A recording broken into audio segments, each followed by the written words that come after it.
So one of the main goals, if not the main goal, of the Scholastic Lutherans YouTube channel is to dispel a myth about Lutheranism that I find even in conservative confessional Lutheran circles, and is also placed on us from outside. Something I think is very problematic.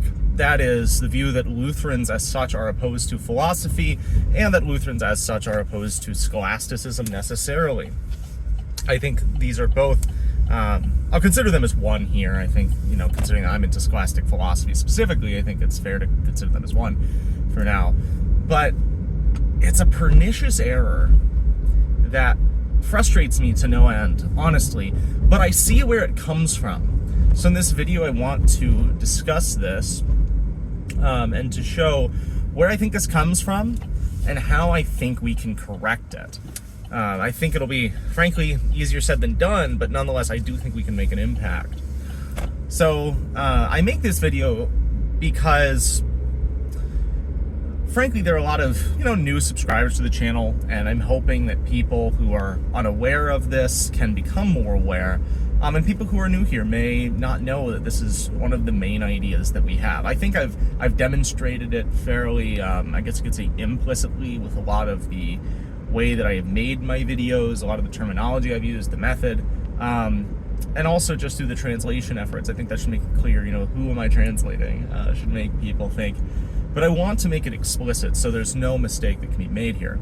I am a very big fan of scholastic philosophy, of Lutheran theology, and I think that they often go hand in hand, and part of the channel is to promote those figures.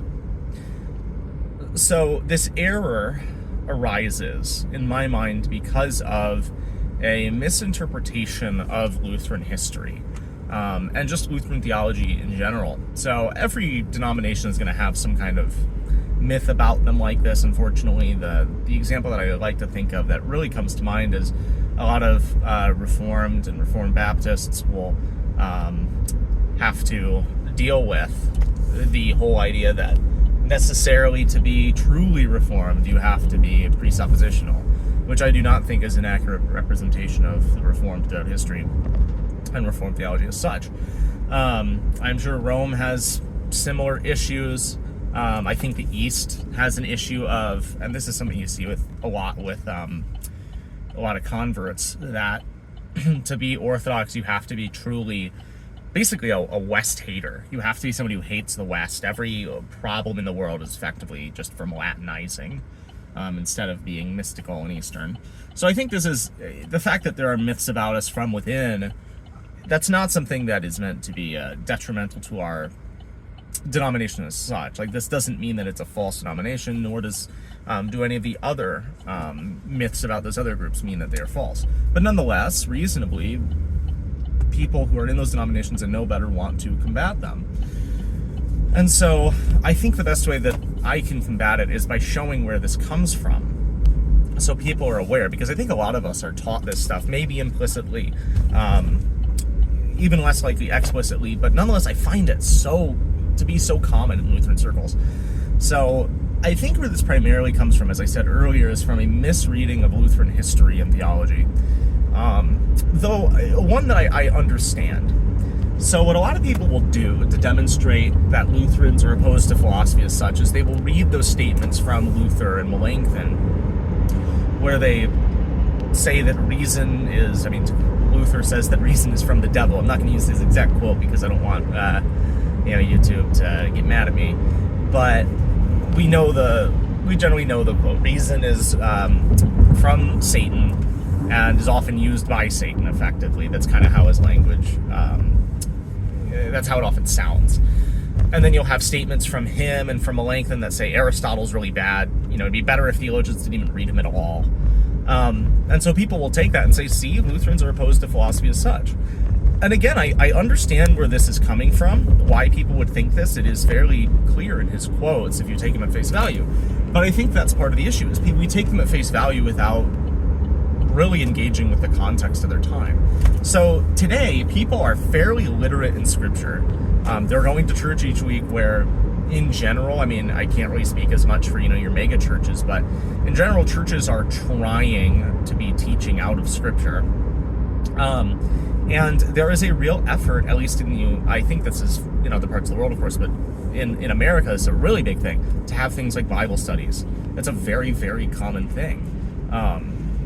And it's seen as a virtue among those who can read or listen to have some knowledge of the Scriptures by reading or listening, and so on. So I think that's different from Luther's time, and Melanchthon's time for that matter, where effectively people were not that knowledgeable on the text. Luther had to write his large catechism for pastors, saying, like, yeah, they don't know some really basic aspects of the Ten Commandments. That's pretty bad. And a lot of people back then did not know some really basic ideas of Christian thought. And so they were focusing so much on Aristotle, on his ethics, and on his other teachings, that they were really losing the forest for the trees, where Aristotle, in my mind, is very helpful for, systematizing various articles of the Scriptures. But he in himself is not, the source of Christian doctrine. And so Luther is fairly reasonable in saying, yeah, it'd be way better if theologians weren't reading him. I get it. I think that makes a lot of sense in his time. I think it's quite reasonable to say. It seemed that back then they were functionally preaching Aristotle out of the pulpits and not Scripture as much. The law was not the Ten Commandments. The law was take principles from Aristotle, abstract them, and develop good works on the principles that we find in ethics and other parts of Aristotle's writings. That's what was happening a lot. But that's not where we live today, as I said. Today, people are not really that familiar with Aristotle at all. And so I don't think it's proper for us to take Luther's statements and then just shove them today. On top of that, well, look at what they say elsewhere and how they live. Luther was actually quite positive about Aristotle in 1543. Later in his life, he was fairly positive in saying, there's a lot of good there. And I think pretty much anybody can recognize there is some good stuff in his ethics. There's good stuff that he says in a variety of places. He is not infallible by any means, but we aren't claiming that. And, if you have to throw out Aristotle to make scriptural literacy, go up, then yeah, it makes sense. But now that people are generally, at least, aware of Scripture to the point where there's really not an excuse to not be reading it, considering the apps, the books, all this stuff, it makes sense. Okay, we can now focus on Aristotle a bit more. It's okay to go back to him and the philosophers. And so again, Luther had some glowing things to say. Luther also used, some Aristotelian terms in some of his writings. If you read like his Antinomian Disputations and other writings, he is willing to speak using Aristotle's categories. Now, he's not being a full-on scholastic or something like that, but he's certainly not just throwing everything out. Melanchthon taught on Aristotle when he was teaching, frankly. And he wrote commentaries on Aristotle. So even just looking at the history of Luther and Melanchthon, it's not as clear-cut as just saying, oh yeah, they hated him and there's nothing to do. Well, clearly they had some respect for him and they did like him at some level. And if you can't tell, I'm using Aristotle, obviously in himself, because as scholastics we like Aristotle selling out, but just thinking of him in terms of philosophy in general, Aristotle was kind of the figure of philosophy at the time in a lot of ways. He's called the philosopher by many, notably Thomas Aquinas, of course. And so, you could say, all right, well, you're saying this about Aristotle, what about these other thinkers? Well, I'm just using Aristotle to stand in here. But it's also important, even let's just grant that Luther and Melanchthon just hated Aristotle, which I've already shown to be false. Even if they just hated him and said he was horrible and everything, we aren't doctrinally bound to everything these figures say. We're not. And this is its own topic about how, Luther is not Lutheranism as such. There's a difference between Lutheranism and Lutheranism. Sorry, I've said that a little quick. Let me say it again. Lutheranism and Lutheranism. In that, Luther has vast quantities of writings, which we really draw on, we really like, and we think Luther is a key figure for our tradition. But Luther is not the only figure, and we certainly do not look at him and say every single writing of his is true in every way. That's just not the case. And so statements from Luther where he says how annoying Aristotle is, like, we don't confess his disputation against scholastic theology, nor do we confess the 95 Theses. Like, we don't do that. That's not a thing for us. And so there aren't statements like that we have to confess. And again, same with Melanchthon. In fact, our confessions are actually fairly, clear when you look at the formula as to use of Aristotle. They use Aristotle with respect to his substance-accident distinction and a lot of other things, the four causes and so on. It actually says in the formula, I can't remember if it's at the Epitome or Solid Declaration, but in the section on original sin, it says that no sane man denies the substance-accident distinction. The formula itself calls you a moron if you don't agree with Aristotle on something, which is funny. They're using philosophy in a way, and they're saying it's actually helpful in theology. They are using it for theological conclusions. And going beyond, again, that is, to be very clear, that is something that confessional Lutherans subscribe to. I know, of course, there's the exception within the, the Scandinavian countries and so on, but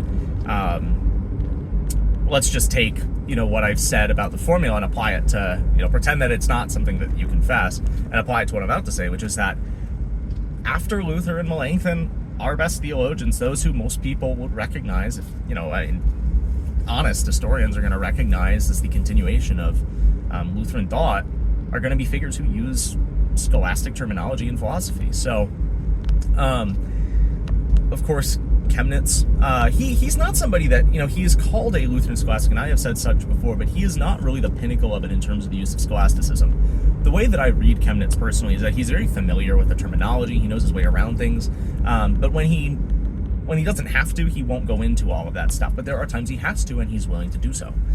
A good example of this in my mind is, well, actually, I'm going to get back to that, because I think that'll be relevant later to give kind of a summary of things, but what you'll see in Chemnitz and others around his time, like Chytraeus and Andre, is that they know what they're talking about, and they don't want to be forced into using philosophy to explain their stuff, but at times it's pretty important they have to do it. They prefer to stick to scriptural terminologies. Chemnitz says, and I think it's in his Two Natures, where he's talking about Christ, that we shouldn't get into all these really highly technical things about Christology if we don't have to, because these are not things that directly pertain to our Christian lives.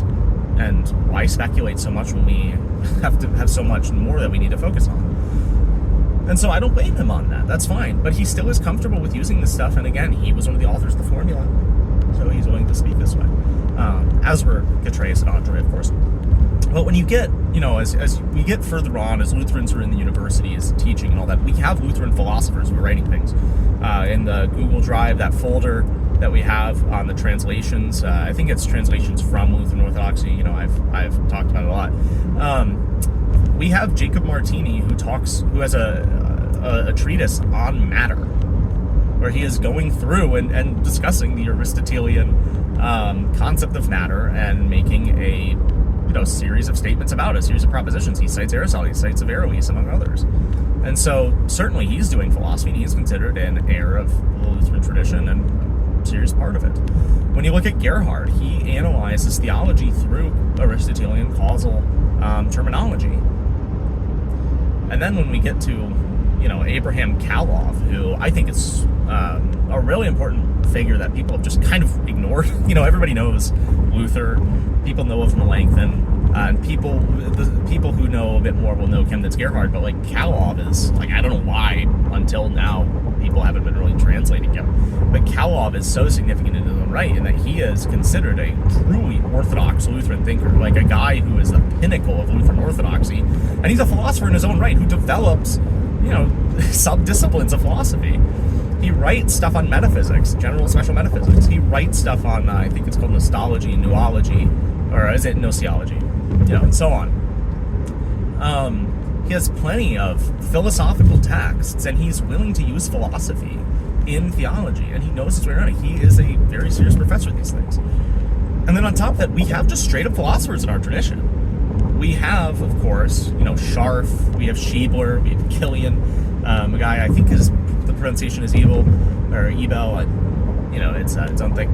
I'm translating a guy who I believe you'd pronounce his name, Johann Heinrich Posewitz, who writes a philosophical text for students, and so on, where as I'm translating these figures and as I'm reading the secondary sources like Preuss, and there's also a book by Haga I want to read, what I'm finding is these guys were not a bunch of guys who were afraid of philosophy. A lot of them were using it quite extensively and writing their own philosophical treatises.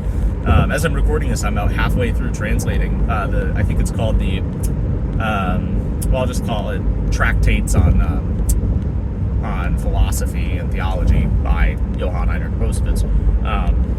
That may not be the exact name that I give it when it's complete. I don't remember the exact name of it, but it's along that line, where he's actually just going through and saying, for students, here are rules on being, on act and potency, on prime matter, and so on, where he's just writing a philosophical text to train students on this. This is something they were teaching their students in the 17th century.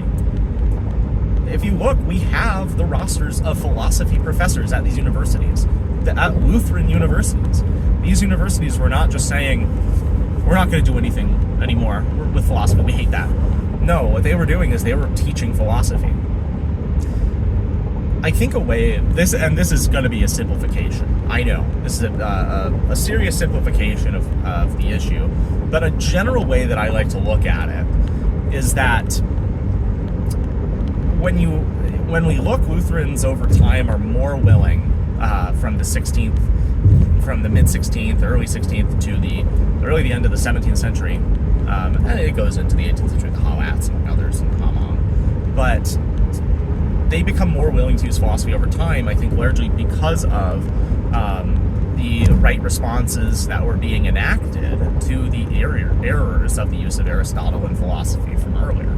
So if you read Luther, here's, this is somewhat hypothetical, but this is my reading of things.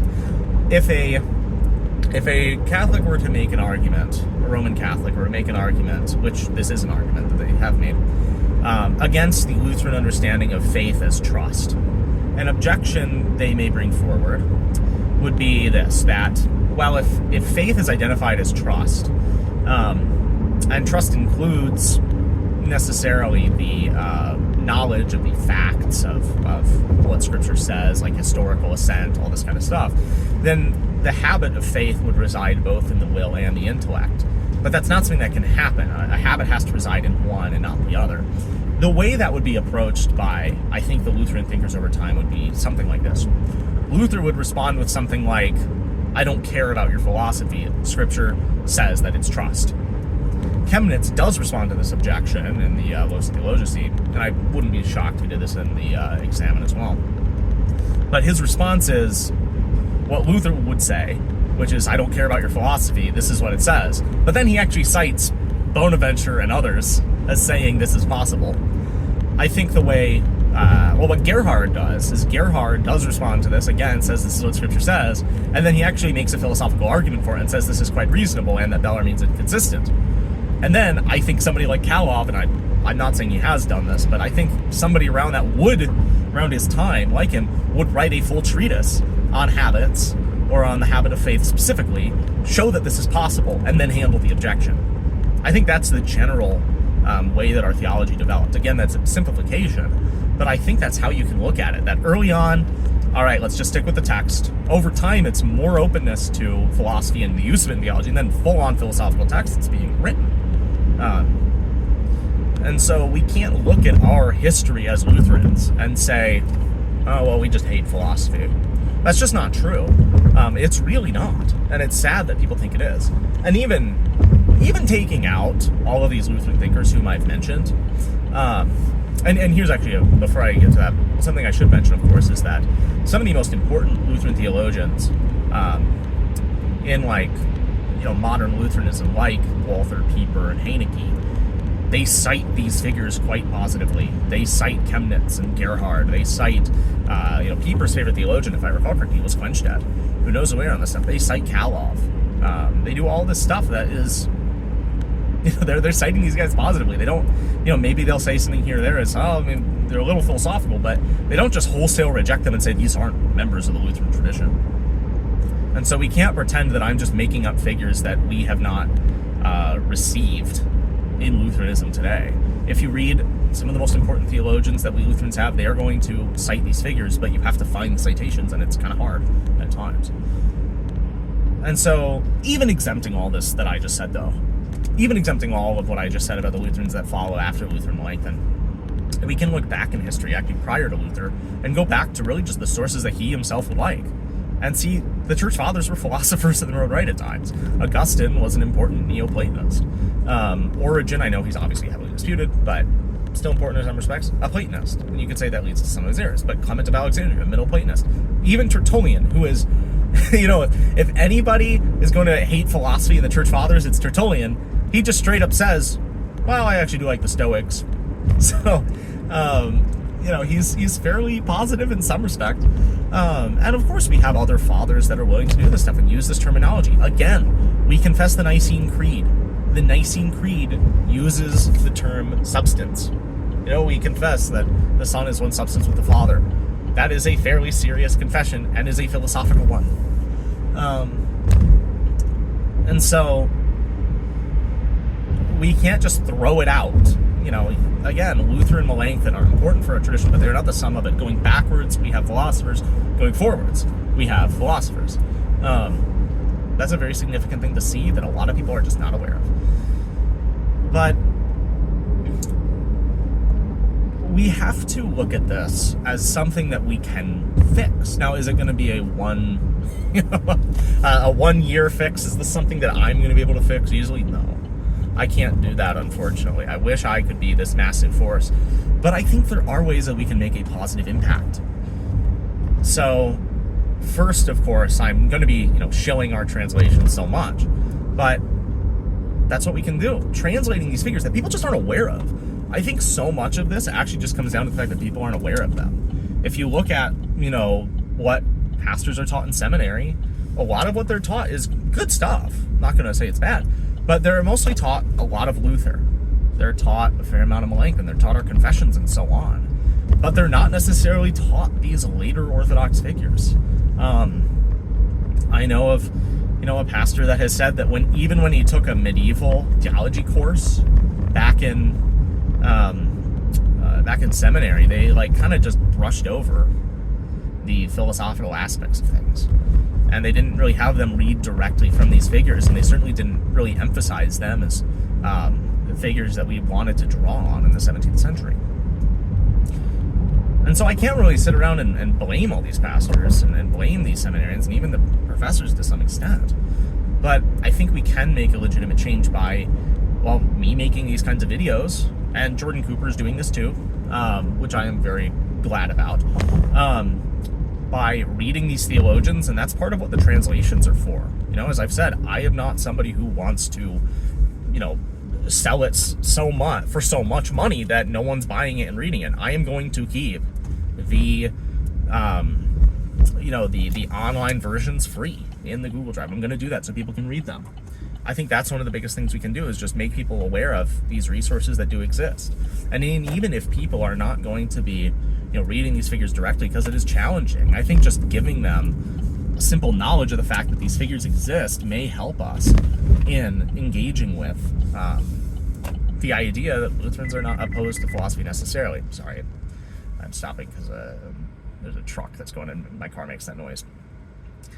But the point of all of this is to say that I think it's a real issue today that so many people think Lutherans are opposed to philosophy necessarily. I see where it comes from. I get it. I really do. But I think that it is a misguided interpretation of history and of theology. And on the positive side, we can make a legitimate change on this. I have seen people in my own congregation become more open to philosophy and start reading philosophy with me because I've been showing them this. I've seen pastors who've become more open to this idea when they have been told and shown, our theologians will speak this way. Does it mean they're going to read these guys constantly and become a bunch of Lutheran scholastics? No. But is it going to help us fight the image that we are opposed to philosophy as such, and that we should just hide in our theological corners and do nothing? with, philosophy. If we can fight that off, like if in my lifetime we can really push this label away, I would be very happy.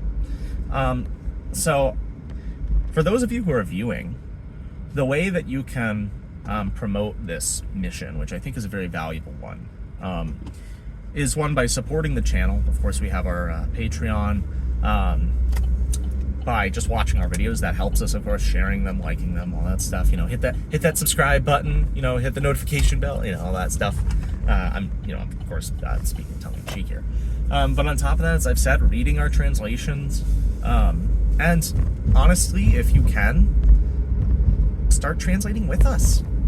Start doing it with us. I have made a video in the past where I showed how to translate these works, how I do it, and I want more people to help. We have graciously had a few people step up and say that they are going to help us translate stuff.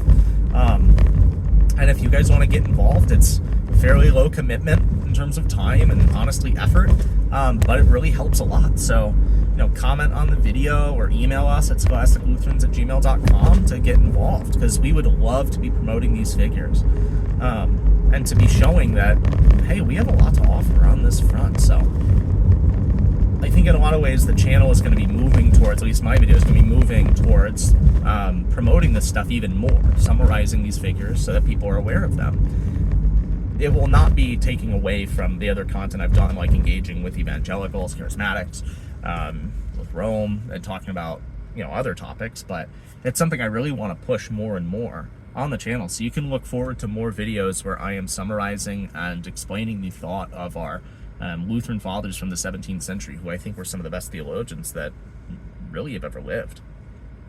With all that in mind, thank you so much for watching. I'm really excited for what we have going forward, this whole mission that we have, and I hope you all can contribute, even in the smallest of ways. Thank you all. Goodbye. Hey everyone, thanks for watching another Scholastic Lutherans video. If you'd like to support us, you can follow us on Twitter at Gerhard's Ghost, or contribute on Patreon at Scholastic Lutherans. There you'll get access to our Telegram chat and other perks. Links can be found in the description. Subscribe, like, or leave a comment, and have a nice day.